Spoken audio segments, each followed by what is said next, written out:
School में पढ़ने के बाद आपको लगेगा जॉब, अब चाहे प्राइवेट जॉब लगे चाहे सरकारी जॉब लगे, आप कहीं भी जाइएगा आप जॉब कीजिएगा। जॉब करेंगे तो वो चला जाएगा तृतीयक सेक्टर में। ये लोग जॉब कर रहे हैं तृतीयक सेक्टर में, इन सब का हम थोड़ा ढक दिए हैं। इससे जुड़ा इसको देख रहा था सब, देखिए ना यहाँ पर इसको देख रहा था सब, देख रहे हैं कौन सी जॉब करेगा सब, अयो बकलोलिया देख रही है उसी को यहाँ पे। तो ये सब जितना जॉब वगैरह होता है सब किस में जाता है, तृतीयक सेक्टर में जाता है। इतने कीड़े मकोड़े रहेंगे बाह्य कंकाल, जैसे बिच्छू जो होता है ना, बिच्छू में भी बाह्य कंकाल पाया जाता है। आप अगर बिच्छू को टच करिएगा तो कड़ा लगेगा वहां पर, अब जिंदे में मत टच कर दीजिएगा नहीं तो आपको कड़ा कर देगा वो। तो ये बाह्य कंकाल होते हैं, इनके शरीर में ये थोड़ी मदद करता है। जितने भी इंसेक्ट है, खटमल को मारिएगा ना, इसे खटमल मारिएगा तो देखिएगा ना कड़ा लगता है। मच्छर वगैरह जितने होते हैं, आपको मच्छर काटेगा, ऐसे मच्छर मारिएगा ना तो देखिए कभी कभी मच्छरवा का यहाँ फोटोकॉपी हो जाता है, मच्छरवा भाग जाता है, कहता है मार रहा है, सूत जो तो फिर आके काटेगी।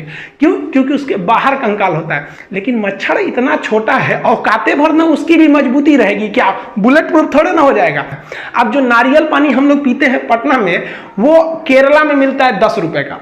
केरला से एक ट्रक अगर पटना आता है तो 1 लाख रुपया वो किराया लेता है। अब आप बताइए, कोई व्यापारी है जो नारियल पानी मंगा रहा है, वो तो केरला में खरीदा है 10 रुपए के हिसाब से, अब जब पटना लाएगा तो 1 लाख रुपया किराया दिया है वो ट्रक का, आपको 10 रुपये में देगा? नहीं देगा। तो गरीब आदमी सोचता है कभी हम भी नारियल पानी पीते। इसमें उस गरीब की कोई गलती नहीं है, ना ही उस व्यापारी की गलती है। गलती है तो हमारे नीति निर्देशकों की गलती है, जो नीति बनाते समय ऐसी नीति नहीं बनाते हैं जो अगले 1000 साल तक सक्सेस हो सके।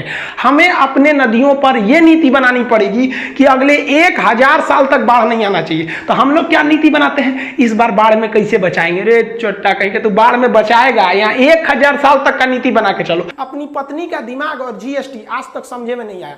खैर इसको हम आपको समझा देंगे। जीएसटी पत्नी का दिमाग हमको भी अभी एक्सपीरियंस नहीं है, कुछ दिन में हो जाएगा, हमको भी शादी होने वाली है तो हम वो भी समझा देंगे आपको। आप देखिए मुर्गी पालन, ये पूरी तरह से प्रकृति पर है। आपने कभी सुना है क्या एयरटेल की मुर्गी, रिलायंस की भैंस? कभी नहीं होती है, ये नेचर की होती है। तो जो चीज नेचुरल होती है उन्हें हम प्राथमिक कहते हैं। अब मुर्गी पालन में हम कभी पढ़ाएंगे कि 3 तरह से मुर्गी पालन होता है, जो केवल मीट के पर्पज से आती है। ये सफेद वाली सीबीएसई बोर्ड वाली मुर्गी, इसको हम लोग क्या कहते हैं, ब्रॉयलर कहते हैं। जो अंडा देती है सब उसे लेयर फार्मिंग कहते हैं। और जो ये हिंदी मीडियम वाली मुर्गी पाली जाती है ना घर के पीछे, तो उसे बैकवर्ड फार्मिंग कहते हैं।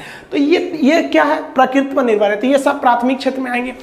तो ये सऊदी अरब के राजकुमार जो राजा थे उस समय फहाद, उन्होंने फोन किया इसको कि रे चोट्टा कहीं का, तू शांति से रह जाओ मैटर पे, ना तो तोरा हम व्यवस्था कर देंगे। ये खुद अपनी आत्मकथा में लिखा है कि हम तो नवाज शरीफ को टपका दिए रहते अगर ये बीच में नहीं आए रहते। तो सोचिए ये अपने प्रधानमंत्री को टपका रहा था, रे चोट्टा।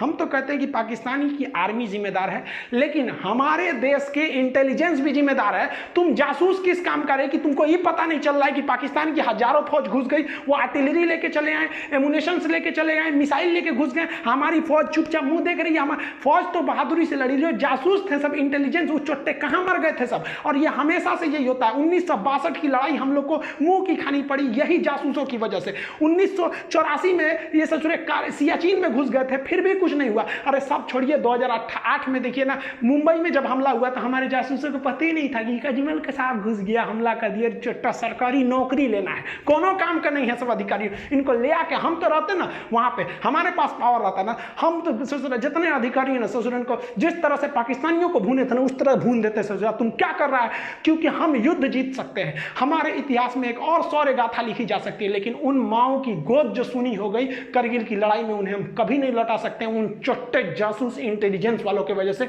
बस नौकरी हो गया ना, सरकारी नौकरी, अब कौन जरूरत है जासूसी करने का। मेहरारू संगे घूमो हम लोग, हाँ कैसी हो देश भाड़ में जाए।